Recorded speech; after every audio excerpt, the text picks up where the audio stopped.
To be honest, I don't see why this company needs you.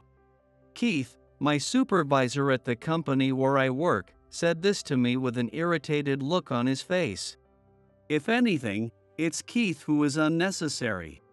He constantly tries to belittle subordinates he dislikes by saying things like, "You're slow at your job," or "You make too many mistakes." Regardless of whether these claims are true, you're fired. Don't ever show your face here again. When I talked back a little because of his awful behavior, he threw a tantrum and announced that I was fired. I calmly left the room after hearing that. He was probably satisfied to get rid of a noisy subordinate, but he would never have expected what happened because of it. My name is George. I'm a 25-year-old guy with a sweet tooth who joined a confectionery company fresh out of college 3 years ago. Our company started as a small, family-run shop in the suburbs, but we gradually grew larger and were established as a corporation. Since then, sales have been skyrocketing. We've opened several stores, mainly around the metropolitan area. With the internet's growth in recent years, it's likely that blogs and social media have had a big impact. I've always loved sweets since I was a child, especially Western-style cakes. Here, try the new recipe. What do you think? Not only did I love eating cakes, but I also enjoyed making them myself. I'd head straight to the kitchen after school, even before doing my homework. Sometimes I'd make existing sweets, and other times, I'd come up with my own creations. George, you really love baking, don't you? Yeah. Come on, try it. I'd take what I made to my friends and have them taste it. At first, I was just making them because I liked it, but around this time, I started wanting to make people smile with my sweets. Well, I did feel a bit sorry for my friends, who were like my taste testers. I handed over a small, clear plastic package, and he immediately took a piece and put it in his mouth. It's good. He always seemed happy whenever I brought sweets. Apparently, he had a sweet tooth as well. There's a saying, birds of a feather flock together, and even as a child, I realized that's exactly what this meant. But it's a little sour. Oh, sour? Maybe I used too much sauce. There were 2 layers of sponge cake with berry sauce in between. Maybe I overdid it with the sauce, or perhaps I used the wrong one. I noted down his feedback as something to reflect on in a small notebook. It also doubled as a doodle book that I used during recess at school. It was a strange, plain notebook filled with sketches of monsters and robots mixed with notes on baking. Other than that, it's really delicious. Thanks. I'll bring some more after I make a new batch. I put the notebook with his feedback into my bag, and my friend and I ran off to the nearby park. Just because I loved baking didn't mean I stayed cooped up inside all the time. I also enjoyed playing outside and running around like any other kid. Looking back, my childhood was a creative and active time filled with fun.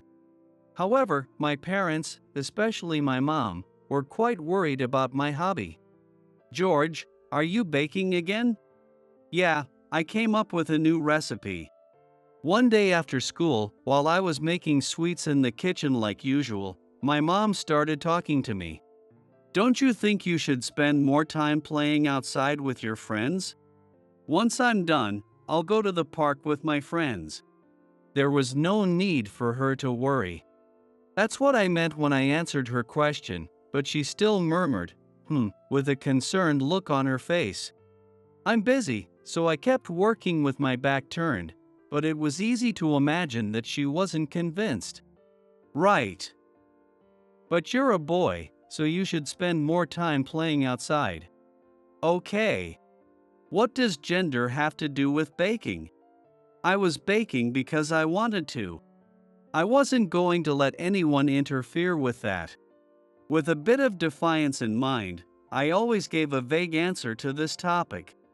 When I continued this attitude into high school, My mom eventually stopped saying anything about it. She probably came to accept it after seeing how much I genuinely enjoyed it. Or maybe she just gave up. Either way, as long as I could keep baking like I wanted, I was satisfied. George, how's the studying for college going? I was making sweets on a Saturday morning. While I was doing the dishes, my dad appeared and asked, "Well, it's going okay." "Good. Just make sure you graduate from college." "I know." My dad has always been a strict person, insisting that I focus on both academics and sports. I thought he might be the old-fashioned, stubborn type, but he never once told me to stop baking. In fact, I sometimes felt like he was subtly supporting me. Eventually, I graduated from college without having to repeat a year or take a gap year. I leveraged my love for baking and landed a job at the confectionery company I work for now. In the beginning, I worked at one of the stores, but last summer, I was transferred to the head office, where I now work in the accounting department. Wait, this is strange. The numbers aren't adding up. I'm the type who prefers working on the ground, so sitting at a desk crunching numbers all day is incredibly stressful. Since starting this job, I've only had time to bake on weekends. The drastic reduction in time for my hobby has also been a source of stress. And then, there's one more thing. A certain someone is a constant source of stress for me and everyone in the accounting department. Hey, George. The document you prepared had mistakes in it again. Just now, my supervisor, Keith, burst in, shouting, "Double-check your work before you submit it." I'm the one who gets scolded for these mistakes. I apologize. Could you point out where the mistakes are? I'll review it and resubmit. When I asked that, Keith sighed, come on, don't go asking others about it. Find it yourself. You're not a kid, you know." He said this with his hands on his hips, half smirking in disbelief. If he knows there are mistakes, he could just tell me, but he doesn't. Of course, he enjoys this power play. All he ever does is smoke or stamp papers, yet he constantly nitpicks about minor mistakes made by his colleagues. I'm sorry. I'll find it by the end of the day. If we argue back, he throws a fit, so the colleges of the accounting department stay quiet. Taking advantage of that, Keith becomes even more overbearing. This creates a negative cycle, which has become a source of chronic stress for everyone. Mistakes, where could they be? After confirming that Keith had left, I muttered to myself while searching for the mistakes he pointed out. I had to stop what I was doing and focus on this, or it would lead to another one of his tantrums.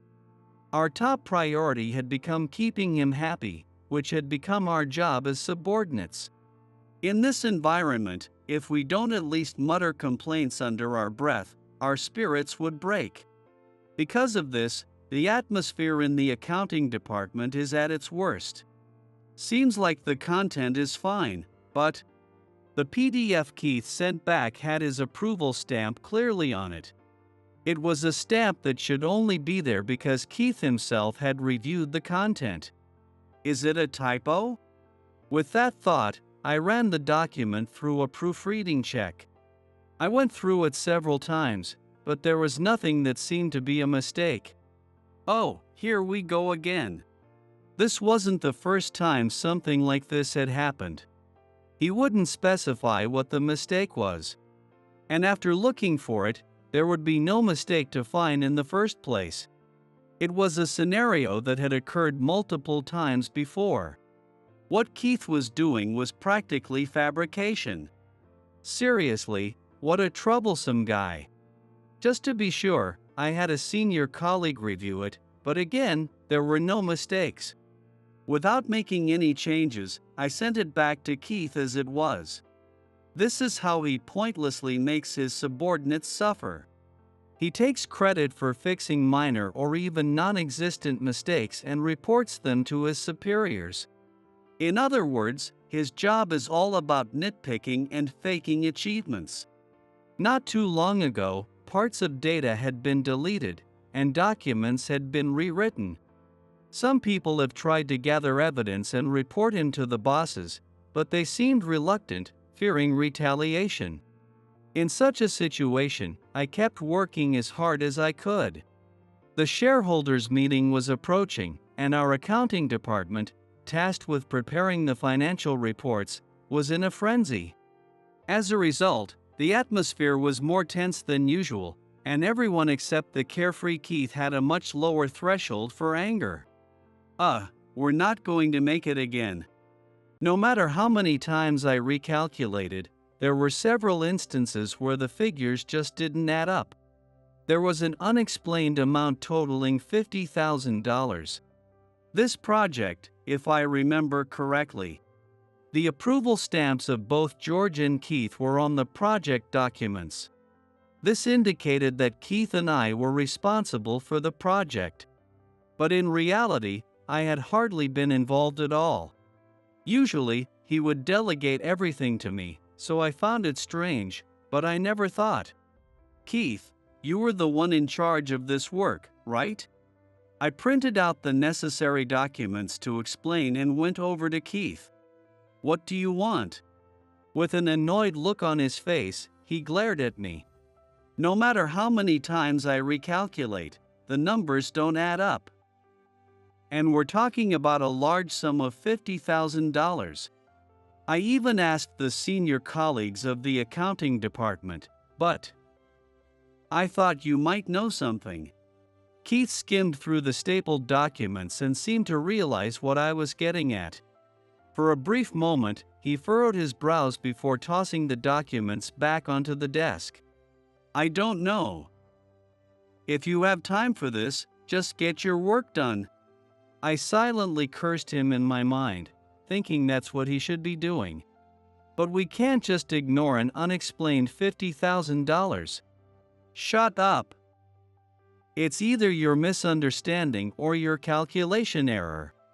No matter what I said, he stuck to that line and refused to investigate further. When someone is this stubbornly uncooperative, it's beyond suspicious. All right, fine. I muttered in a low voice and returned to my desk for the time being. I knew we were swamped with work, but since Keith wasn't going to do anything, I decided to discreetly conduct my own investigation into the matter. It was becoming evident that this could be a case of Keith embezzling funds. After gathering the necessary documents again, I went back to his desk. Keith, persistent, aren't you? What is it this time? I silently handed over the documents, as if to say, figure out why I'm here yourself. I told you, it's your calculation mistake. Where exactly is the mistake? Please point it out. Caught off guard by my direct question, Keith grew more flustered. In contrast, I remained calm and continued responding steadily. Even with all this evidence, Keith still refused to admit anything. So, if you're claiming it's a mistake, then please show me where the mistake is. Or is this just an accusation? You little. He looked irritated, his leg bouncing nervously. My persistent questioning must have been getting under his skin. First of all, you're slow at your job. That's not relevant right now, is it? You make too many mistakes. Then specifically, where are the mistakes? Please point them out. I noticed a bead of sweat dripping down Keith's forehead. His words were becoming increasingly incoherent. It was a gamble, even with the evidence I had. But it seems I wasn't wrong after all. Honestly, I don't see why this company needs you. Keith forced a bitter smile, swallowing his anger as he spoke. But I calmly responded again. What a coincidence. I feel the same way. I don't see why the company needs you either. What did you say, you little? Keith exploded in rage at my words. He shouted so loudly that his voice echoed throughout the office, his smirk quickly turning back into a face of fury. "You're fired. Don't ever show your face here again." I was a bit surprised by the sudden declaration of my termination. I hadn't expected him to go that far, even in his anger. While I stood there, wide-eyed, he continued spewing out a torrent of insults. Keith had become a wild beast, completely out of control. Unable to calm the situation, I apologized to my senior colleagues and left the office. As I walked down the hallway, I took out my phone and made a call. "Hey, about that matter we discussed earlier, I'd like you to go ahead with it." The person on the other end sounded pleased. "Yeah, that's all. Thanks." I hung up the phone and put it back in my pocket. Standing in the dimly lit hallway, I couldn't help but grin. A few days later, as scheduled, the shareholders meeting was held. Since I had been fired, I hadn't shown up at the accounting department, but it seemed the preparations were completed on time.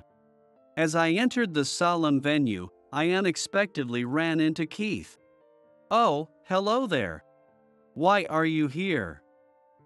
You don't belong here. Why did you come? Leave immediately." He started hurling insults at me the moment he saw me.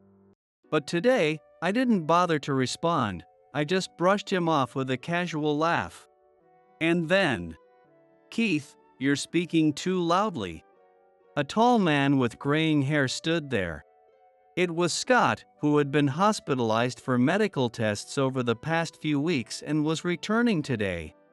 He was the department head, both Keith's and my superior. Ah, right, I had been fired.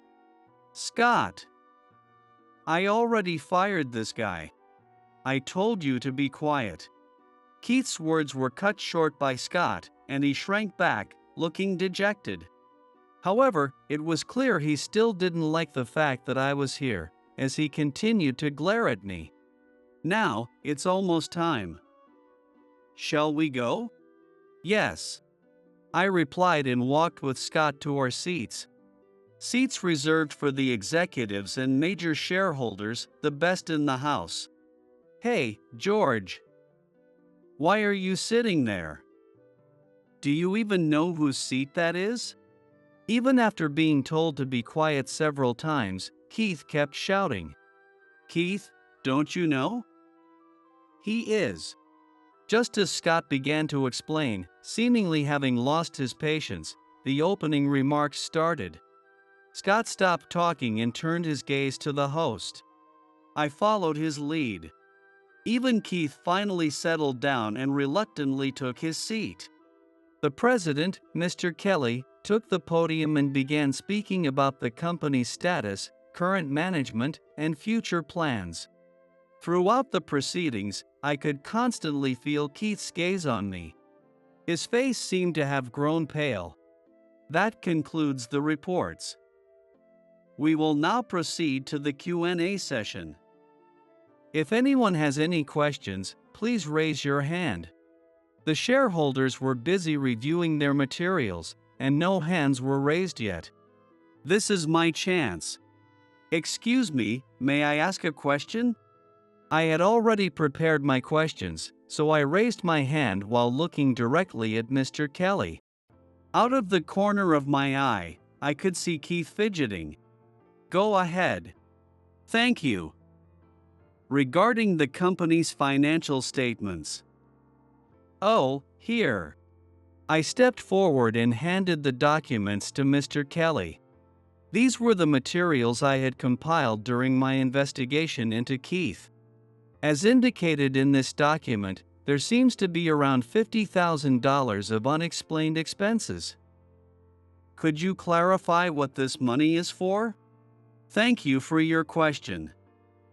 I will have Keith, the head of the accounting department, respond to this, Mr. Kelly said, turning to Keith. Keith stood up, trembling, and pointed at me, shouting, Why is someone who got fired asking questions like this? And why are you even sitting over there?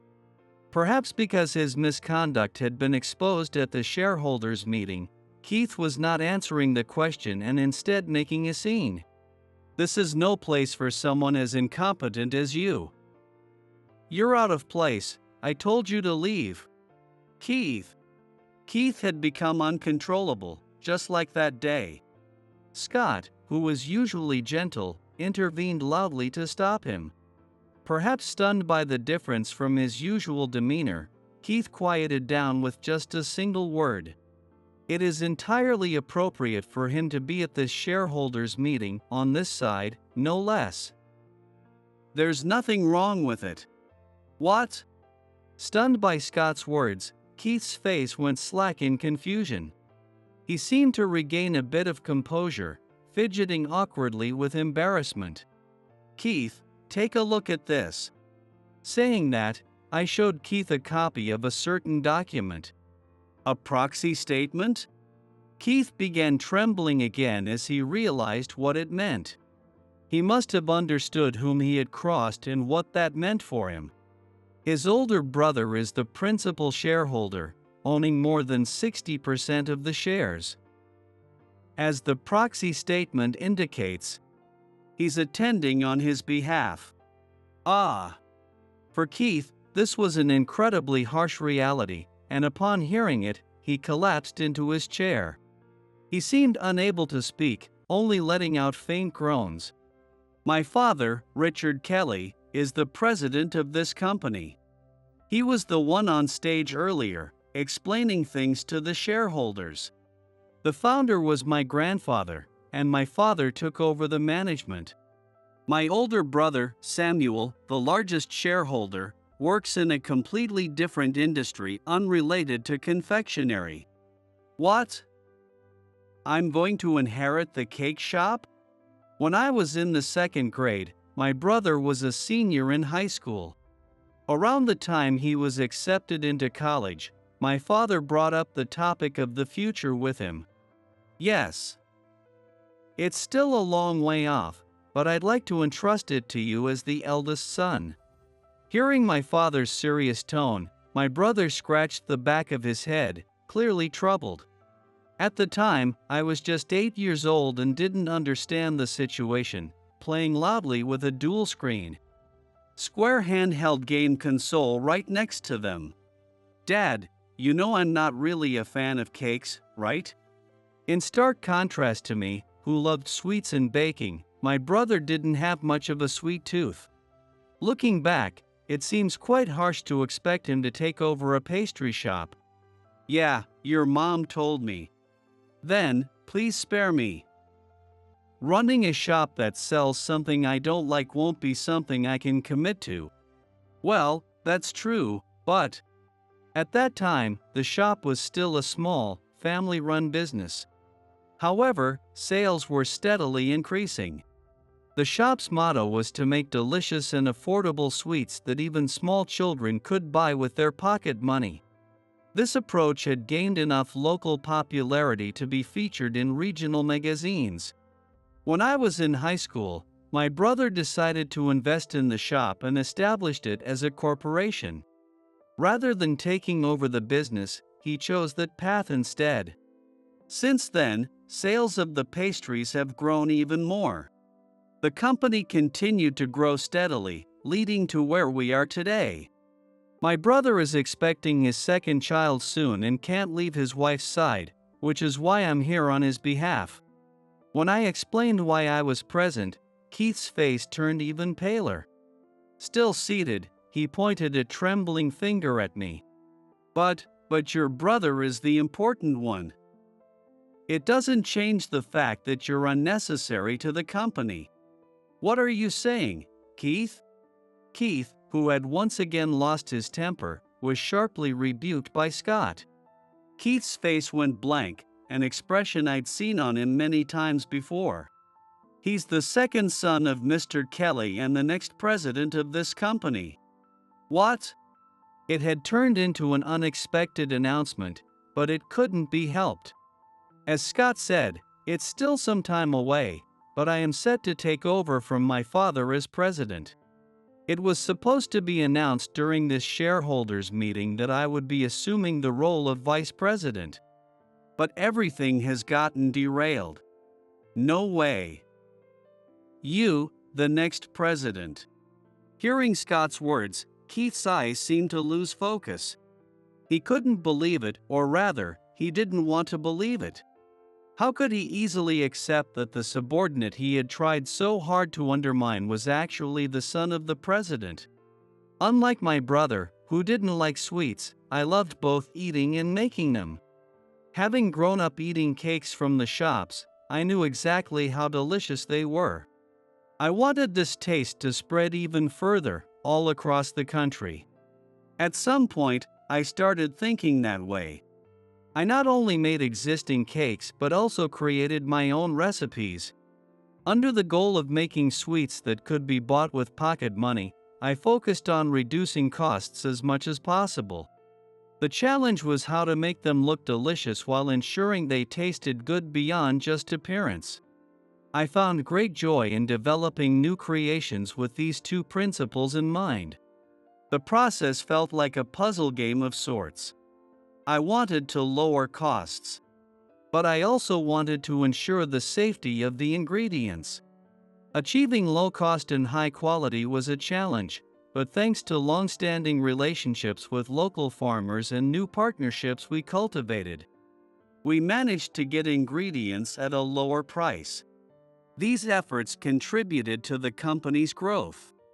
For me, it was important to cherish this company that had grown from the cake shop my grandfather had founded. That's why I wanted to keep a close eye on the flow of money. I was in the accounting department because I was already set to become the vice president. Although my initial intention was different, I ended up exposing someone like Keith, so I think it was the right choice. Now, we will continue with the Q&A. The Vice President, George, will present the findings of the investigation on this matter. My father spoke, and the shareholders meeting resumed. Yes. The unexplained $50,000 was money that Keith embezzled for himself.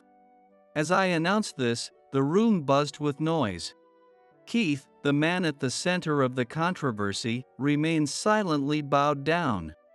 He colluded with a supplier to create fake invoices. These invoices were paid with company money, and the proceeds were split with the supplier. Upon scrutinizing the invoices, we found bills for items that were never delivered, and Keith's approval stamp was on them. When confronted, the supplier's representative admitted to the wrongdoing. After consulting with my father, we decided to file a damage report with the police on behalf of the company.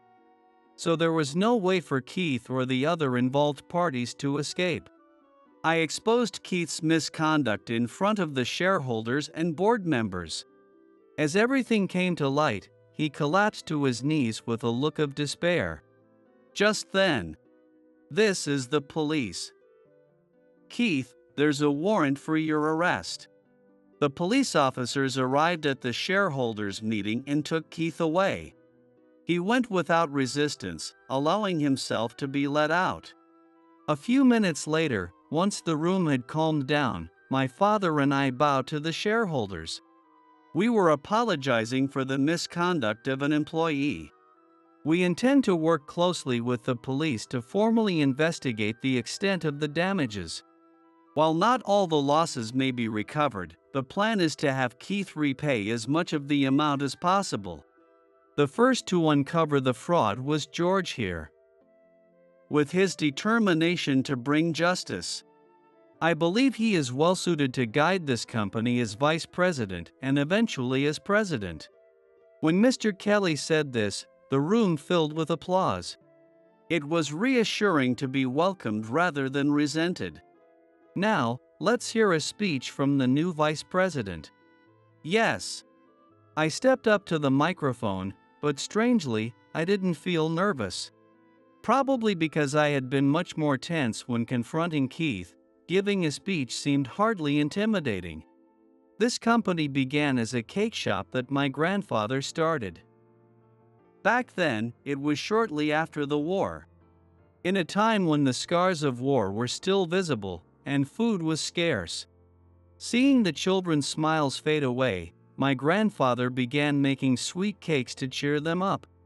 The number of children coming for treats gradually increased, and he accumulated knowledge and skills in cake making.